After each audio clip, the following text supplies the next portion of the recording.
So for starters, I'm a 15-year-old female and my older sister June is 24.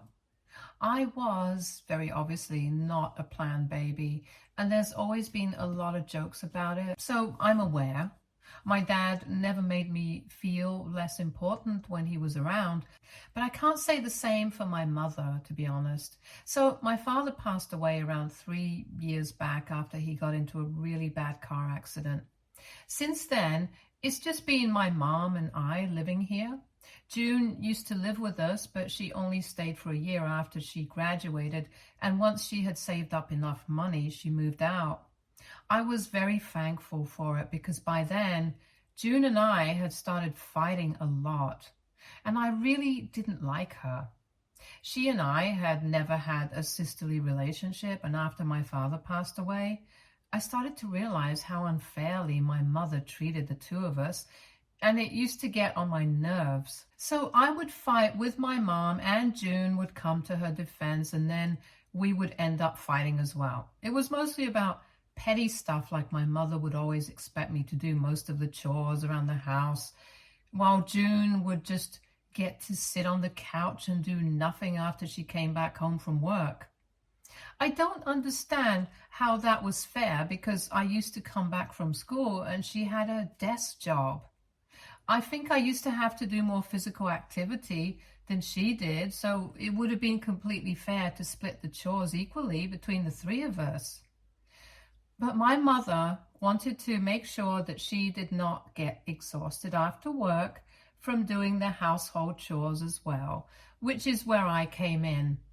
I used to protest against this kind of treatment a lot, which would lead to fights with my mother and then eventually June.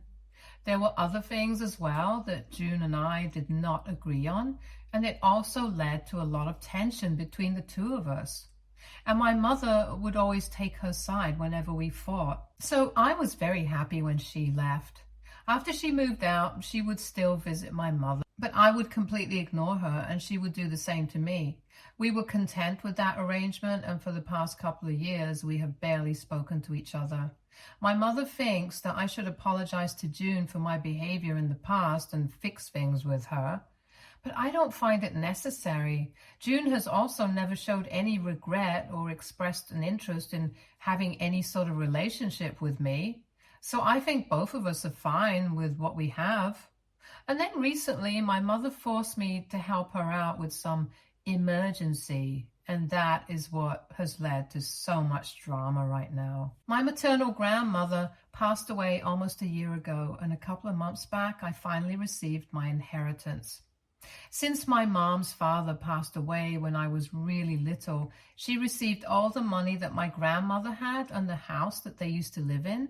She also inherited every other asset that belonged to my grandmother. But the most important one, the family heirloom of sorts, came to me, and my mother was not happy about it. It was the only thing that she left me in the will, while June received some of her favorite pieces of jewelry. Both my mother and June were very surprised by this, but I wasn't, since I had always had a good relationship with my grandmother. Of course, it was kind of shocking that she would leave the family heirloom to me, but I was very happy about it. It was a diamond ring with a huge stone, and I kept it safely with me for the few months that I had it. My mother tried to convince me to hand it over to her so she could keep it, but I refused because I wanted it to be with me at all times. However, a couple of weeks back, she forced me to sell it because of some emergency that June had. I was not in agreement with her when she came to me and said that she would need me to sell the ring so we could get some extra money because June had sprained her ankle and she needed a nurse to take care of her since she lives alone in her apartment. I found that ridiculous because I thought June was a working woman, so she could definitely afford to pay for the nurse herself. But apparently her medical insurance does not cover that, and my mom didn't want to lend her money because she herself was planning on buying a new car, so she wanted to save up for that. So the only way out of this was for me to sell the ring that my grandmother had left me and give the money to my mother so she could send it to June. I thought that it was incredibly selfish of her, and we got into a lot of fights over this until she eventually told me that this was not a request. This was an order, and she wanted me to do as she said, or else she would cancel my trip to my grandparents' place during my holidays. She said that I was being selfish by not helping my sister out. It was bad enough that I hadn't even been to see her when she was in such a state, or even spoken to her properly in the past couple of years. And so I shouldn't make it worse by being selfish, even when she needs the help. I was kind of scared that my mother would really cancel the trip. So I ended up giving the ring to her so she could sell it. And I still regret it. I had given up the ring with a heavy heart, and I was not at all happy about it. So that made me resent June even more, and I made up my mind that I would never speak to her again.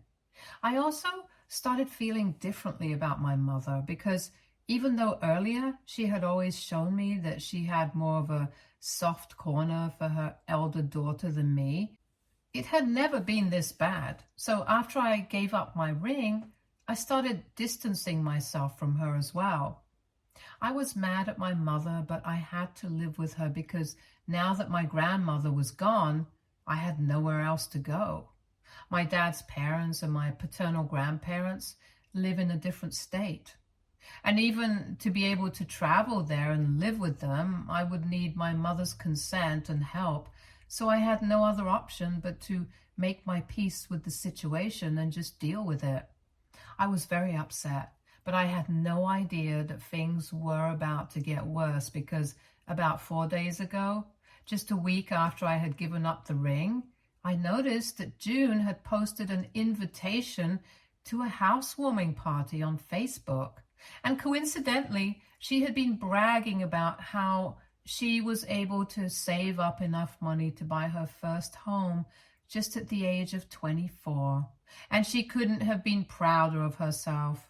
She had posted a couple of photos of the house that she had bought, and it was a pretty nice place in a good location. So she had invited everyone that she was friends with on Facebook to the housewarming party. It was a huge deal, and I was shocked because from what I knew, she had a sprained ankle, according to my mother, so hosting a party this big would be kind of difficult in that state. And more importantly, she worked in marketing, and I don't think she made enough money to buy such a nice house at her age. I didn't know the exact estimates, but I was sure that a house like that would have cost her a lot of money, and I was quickly able to put two and two together. I might be young, but I'm not stupid, so I was able to figure out that the money from the ring that had been sold had definitely gone to June so she could buy this house, and not for some emergency like my mother had been telling me. I was about to confront my mother about it, but when I tried to take a screenshot of that invitation on Facebook a couple of minutes later, I realized that it had been deleted and the post was not there anymore.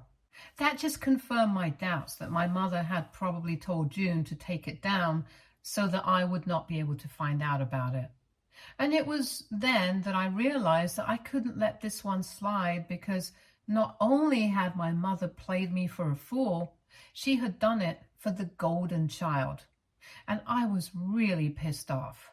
Thankfully, though, I had made a mental note of the date and address that she had put up in that post. And last evening, all I had to do was tail my mother after she left. For the past couple of days, I had not given away any signs that I knew that June had bought a new house. So my mother had no idea that I knew. And last evening, she came to me and said that she was leaving for a work party, and I pretended to be fine with it. But after she had dressed up and left the house in her car, I quickly got an Uber and left the house a couple of minutes after her. I reached June's new house about 5 minutes after my mother had pulled up, and I waited for her to go inside before I even got out of the car. As soon as she was in, I entered the house and I noticed how the place was teeming with guests. A lot of relatives were also present there, and they seemed shocked to see me enter. And it just told me that they were all probably in on this in some capacity. Her friends were also around, and they seemed surprised to see me there. So I could tell that they had probably told everyone some lies about me, and why nobody was allowed to speak to me about the new house that June had just bought. I found out later from one of my aunts just this morning that they had texted everyone and told them to keep this secret from me and not tell me anything about it, because apparently I had been having a lot of trouble at school and I constantly kept comparing myself to June, which is why I was not getting along well with her and had completely cut her off. So that's why all of them had been shocked to see me there. Anyway, once I was inside her house, my mother and June were a little too late to realize that I was there. And as soon as I could, I grabbed the karaoke mic from one of her friends and started addressing everyone that was there. I didn't exactly have a speech prepared, but I had enough anger and resentment to make one up on the spot. And I revealed everything, right from how unfairly my mother had treated me after my dad had passed away, and how she had lied to me about how June needed money for an emergency and ordered me to sell the only thing that my grandmother had left me so that she could fund her golden child's dream of being a young homeowner. What's worse was that June was probably bragging about how she had accomplished all of this on her own. But the truth was that she couldn't have done any of it without money. And people needed to know that, because she was lying to them about having done this without any help from anyone. So I couldn't just let it happen and say nothing, especially when my mother and June were so intent on erasing my contribution in this entire thing. After my speech, everyone was pretty shocked, including my mother and June, so I stormed out and went back home. My mother came back home about half an hour after I did, and she was furious, which I had expected. Obviously, she was really mad that I had exposed her and her favorite daughter in front of all those guests. She started screaming at me as soon as she entered the house and accused me of ruining my sister's reputation because I was jealous and unhappy. But this time, I fought back and told her that she had been dishonest with me and had cheated me out of a diamond ring because she wanted June to get something she hadn't worked for. I told her that she had been unfair and biased and that she and June completely deserved what was coming to them. So I had no regrets about what I had done. Then she told me that June was not even aware of where the money had come from until a couple of days back, when my mother told her to take down that post that she had made, and she had to explain why she did not want me finding out about any of this. So I really had no need to humiliate her like that. My mother said that if I had a problem with her behavior, I should have confronted her instead of pretending that everything was fine and then pulling off a stunt like this simply to humiliate my family. She told me that after I had stormed out of the party, a lot of relatives had also left without a word, and her friends also seemed very uneasy. She told me that June had been very upset and had completely broken down after everyone had gone, because this was supposed to be a happy day for her, and I had taken that away just to be petty. My mother told me that she was really disappointed at me and how I had behaved, and after that, we didn't speak. She left for work really early this morning before I had even woken up, and now that I have calmed down, I feel very weird about this situation. I don't know if I should feel guilty or not, but I do, to be honest. AITA for humiliating my mother and my sister at her housewarming party. Update 1. Hey, so a couple of hours have passed since I made my post, and it's almost midnight right now. My mother came back home quite late today, and I'm pretty sure that she was not at work. She probably went to June's place after work. I'm not sure, but I'm guessing that's what happened. Anyway, it doesn't matter in the first place, because ever since she came back home, she hasn't even acknowledged my existence in the house. I had been sitting in the living room when she came back home, specifically because I wanted to speak to her, but she walked right past me. She didn't even look at me and went to her bedroom.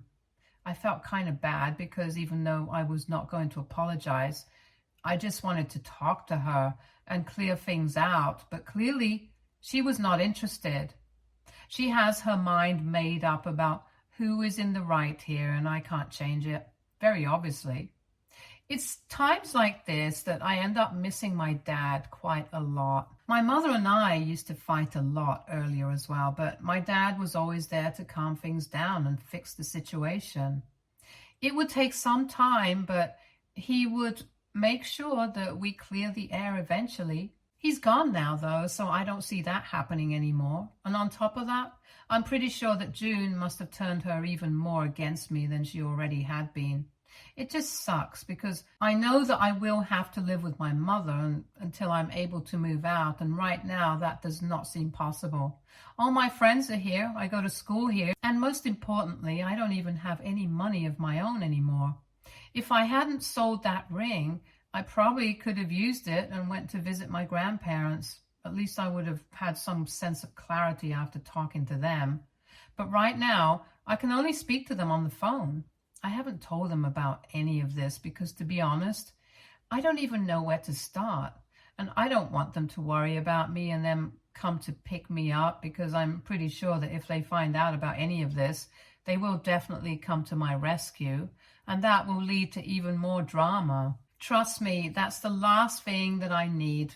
For now, I just need to lay low and deal with whatever life is throwing at me. If my mother doesn't speak to me, that's just how it is, and I will have to deal with it. I still have school tomorrow, so I'm going to go now and try to get some sleep because I can't start slacking off at school as well just because of this. I will keep you guys in the loop about what's happening. Thank you so much for all the supportive comments and messages. Update 2.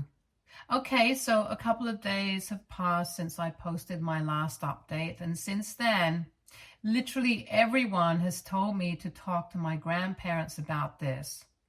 And so I decided that it would be the correct thing to do. After all, the only people who cared about me here were my dad and my maternal grandma, and they're both gone now, and I have pretty much nobody to rely on since my mother is not speaking to me anymore. So after a lot of deliberation, I decided to call my grandparents up and tell them everything. Needless to say, they instantly told me that they were coming over on the next flight and were going to take me with them. It's lucky that my summer holidays start in just a couple of weeks because I'm planning on relocating with them permanently and staying with them after this. I thought about it a lot, and I really don't think that I can fix my relationship with my mother after this point. I have been waiting for her to talk to me or at least acknowledge me, but so far I have received absolutely zero attention from her.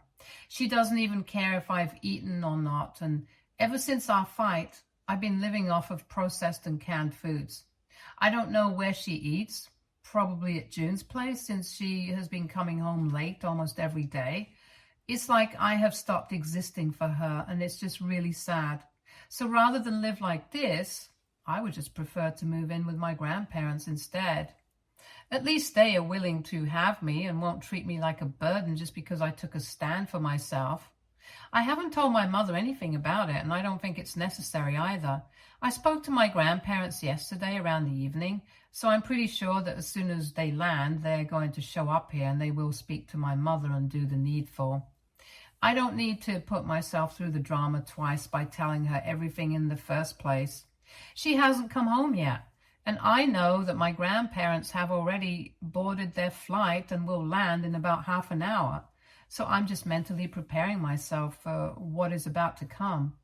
There is a lot of legal stuff involved as well, so this is not going to be as easy as it seems unless my mother agrees to give up her parental rights over me. And even that will take some time, so I just know that there's going to be a lot of drama involved. But for now, I'm just keeping my fingers crossed, and I hope that everything goes well. Even after all of this system, I still have to relocate to a new place. start going to a new school, make new friends. I'll have to start from scratch once again, and it's a daunting task. But I don't have any other option. Update 3. Hi, so I just wanted to say some things. I know that a lot of people have had some questions about why I didn't just approach a lawyer when my mother was telling me to sell the diamond ring. And I have just one question for them. How? With what money? Most importantly, at the time, I was really scared that my mother would cancel my trip. Of course, right now it's irrelevant, but at the time I was scared. I think people are forgetting that I'm just 15, and a lot of things simply didn't even occur to me back then because I have a very different way of thinking. So yeah, I don't even have the number of the lawyer who was the executor of my grandmother's will. The only person who had that contact info was my mother, and I don't think she would appreciate me asking her to get in touch with him just so I could screw her over.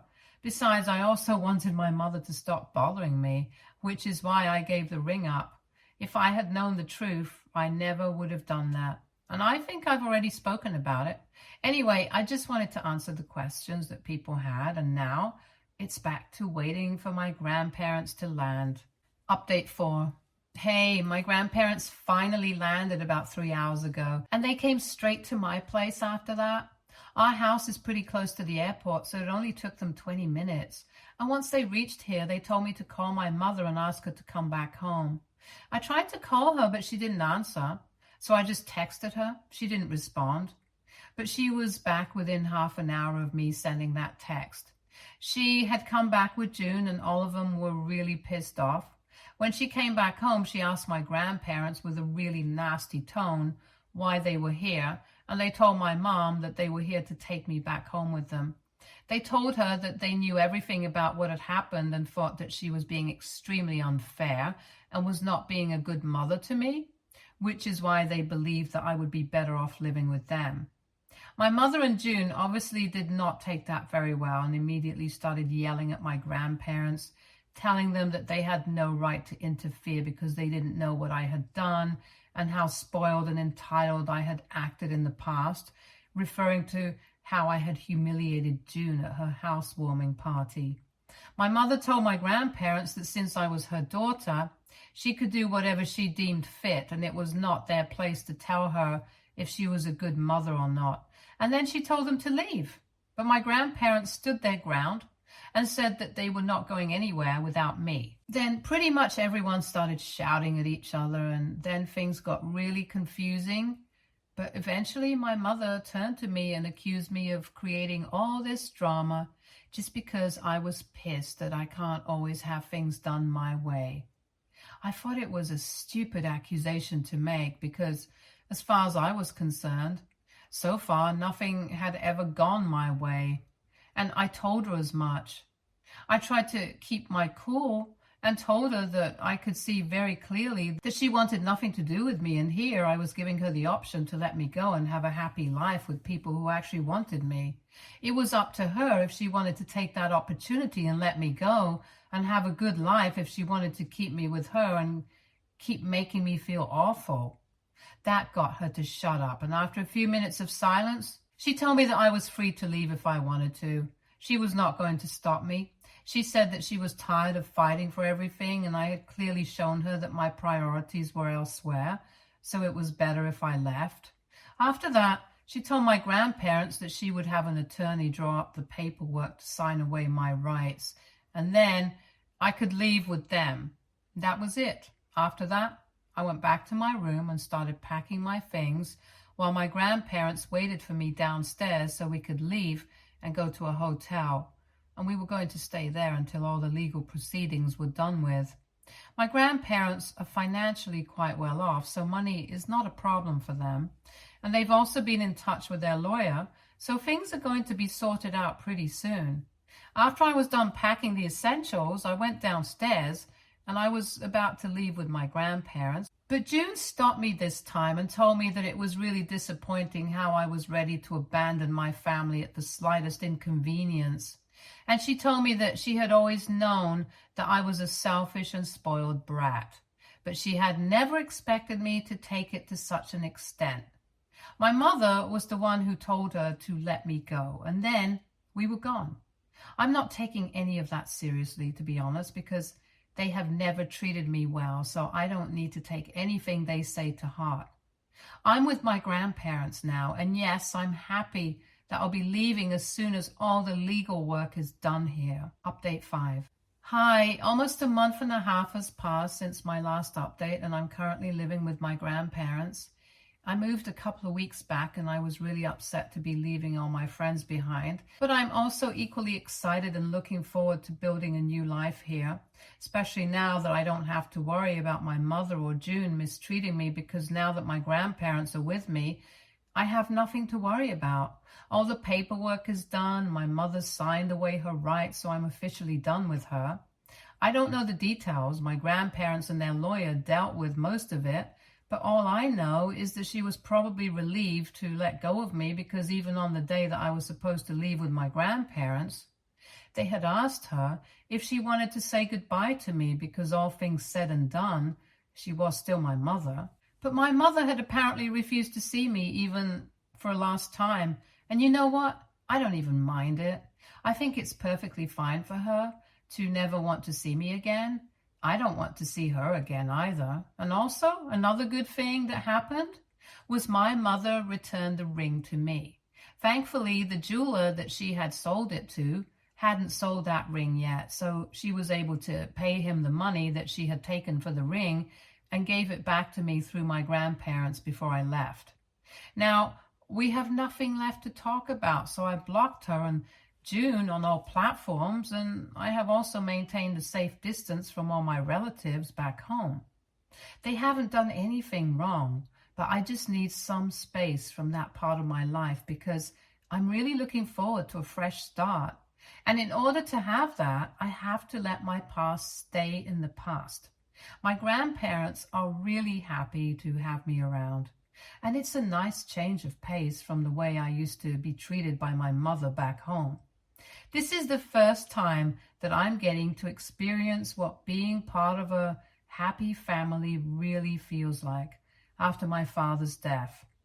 And I'm sure that he's still looking out for me.